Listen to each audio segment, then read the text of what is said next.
தேவகுமாரா தேவகுமாரா என்ன நினைச்சிடுங்க. தேவகுமாரா தேவகுமாரா கொஞ்சம் நினைச்சிடுங்க. நீங்க நினைச்சா ஆசீர்வாதம் தான்.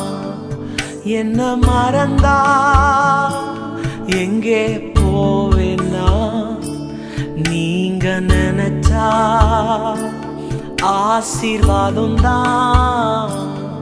என்ன மறந்தா எங்கே போவேன்னா, தேவகுமாரா தேவகுமாரா